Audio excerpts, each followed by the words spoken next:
நம்ம விஜய் இருந்துட்டு இப்போ மல்லி மேல ஒரு மிகப்பெரிய நம்பிக்கையும் வச்சிருக்காங்க. அதே மாதிரி மரியாதையும் வச்சிருக்காங்க அப்படின்னு தான் சொல்லணும். அந்த ஒரு நம்பிக்கையும், அந்த ஒரு மரியாதையும் எந்த அளவுக்கு அப்படின்ற ஒரு விஷயத்த இப்போ எல்லாருமே தெரிஞ்சுக்க போறாங்க. ஏன்னா, இந்த கல்யாணத்துல நடக்க போற ட்விஸ்ட் அந்த மாதிரி. ஒரு பக்கம் நம்ம மல்லியால அடுத்தடுத்து எதுவுமே பண்ண முடியல அப்படின்ற மாரி சொல்லி, உண்மையிலேயே பயங்கரமான பயத்துல இருந்துட்டு இருக்காங்க. ஏன்னா, மல்லிக்கு அடுத்ததா என்ன நடக்கும் அப்படின்ற விஷயம் தெரியும். அதாவது எப்படியாச்சு இந்த கல்யாணம் தடுத்து நின்றுமா அப்படின்ற மாரி சொல்லி நம்ம மல்லி ரொம்ப வெயிட் பண்ணிக்கிட்டு இருக்காங்க. உண்மையிலேயே அப்படி நடந்துச்சு அப்படின்னா ரொம்ப சூப்பரா இருக்கும் அப்படின்றதுல எந்த ஒரு சந்தேகமும் கிடையாது. ஆனா அப்படி நடக்கிறதுக்கு முன்னாடி ஒரு படபடப்பு இருக்கும் இல்லையா? அதாவது இந்த கல்யாணம் நடந்துருமோ? இந்த சுடரோட கழுத்துல விஜய் தாலிய கட்டிருவாரோ? அப்படி கட்டினா அடுத்ததா என்ன நடக்கும்? அதாவது இந்த சுடர் உண்மையிலேயே விஜய நல்லபடியா பார்த்துக்கிறவளா அப்படின்னு கேட்டீங்கன்னா கண்டிப்பா கிடையாது. அதே மாதிரி வெண்பாவ நல்லபடியா பார்த்துக்கிறவளா அப்படின்னு கேட்டீங்கன்னா, அதுவும் கிடையாது.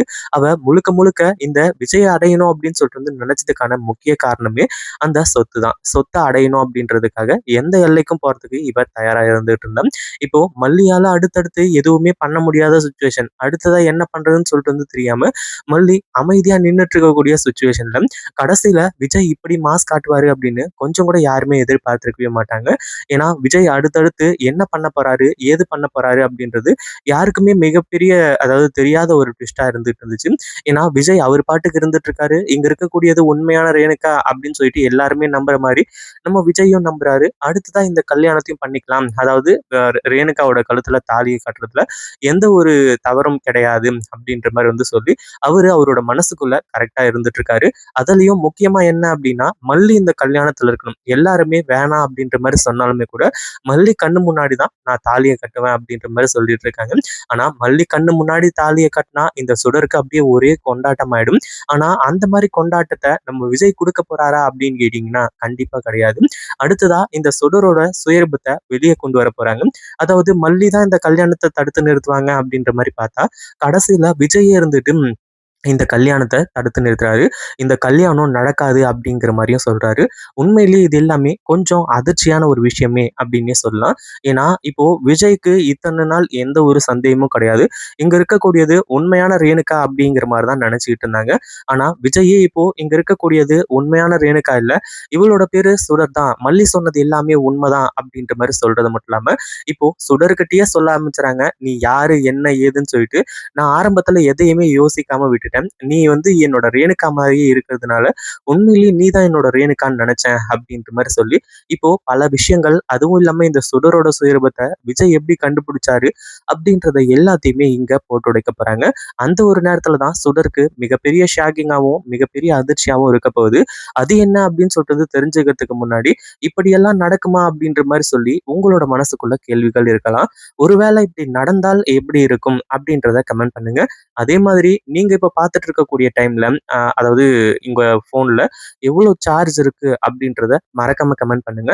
சரி இப்படிலாம் போயிட்டு இருக்க சமயத்துல விஜய் எதுக்காக இப்படி ரியாக்ட் பண்றாரு? அதாவது எப்போ ரியாக்ட் பண்றாரு அப்படின்னு பார்த்தீங்கன்னா, இந்த கல்யாண ஏற்பாடுகள் எல்லாமே சூப்பரா போய்க்கிட்டு இருக்கு.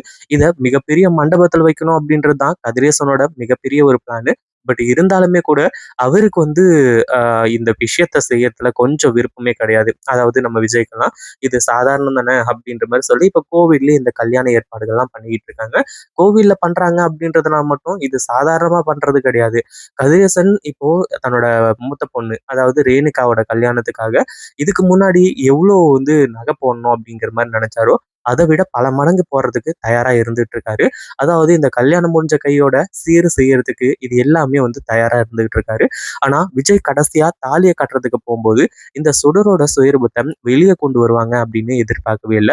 சுடர் அப்படியே திரு திரு திருன்னு முழிச்சுக்கிட்டு இருக்கா. சுடருக்கு என்ன பண்றது? ஏது பண்றது? அப்படின்னு ஒண்ணுமே புரியல. இவ தான் நல்லா நாடகம் ஆடுவாளே! அதுவும் இல்லாம என்ன விஜய் மல்லியோட பேச்ச கேட்டுக்கிட்டு என்ன சந்தேகப்படுறீங்களா? எனக்கு இப்ப எல்லாமே பழைய நினைவுகள் எல்லாமே வந்துருச்சு. அப்படி இப்படின்ற மாரி சொல்லும்போது, கடைசியில விஜய் ஒரே ஒரு வார்த்தைய கேட்குறாங்க. உண்மையிலேயே நீ எப்படி சத்தன்னு சொல்லிட்டு அதாவது நீ இப்போ சாகாம இருக்க அப்படின்னு ஓகே தான். ஆனா, "நீ எப்படி எங்கள விட்டு போன? நாங்க எல்லாருமே எப்படி நீ செத்துட்டதா நெனச்சோம் அப்படின்னு சொல்லிட்டு உனக்கு தெரியுமா?" அப்படின்ற மாரி கேக்குறாங்க. இப்ப எல்லா பழைய நினைவுகளும் வந்தவளுக்கு, அந்த ஒரு விஷயம், அந்த ஒரு உண்மையும் தெரியணும். அப்படி இருக்கும்போது அந்த ஒரு விஷயம் தெரியல. இன்னும் பல விஷயங்கள் கேட்கறதுக்கு இந்த சுடர் கிட்ட பதில் இல்ல. அதே மாதிரி விஜய் இருந்துட்டு, "நீ சுடர் அப்படின்ற ஒரு விஷயத்த நான் நேத்து நைட்டு தான் அத வந்து கன்ஃபார்ம் பண்ணேன்." அப்படின்ற மாரி சொல்றாங்க. அதாவது நம்ம மல்லி மேல விஜய் நம்பிக்கை வச்சிருக்காரு. அவங்க மேல வந்து மரியாதை வச்சிருக்காங்க, பாசம் வச்சிருக்காங்க. இது எல்லாமே வெளிப்படுது அப்படின்ற மாரி சொல்லியிருந்தோம் இல்லையா?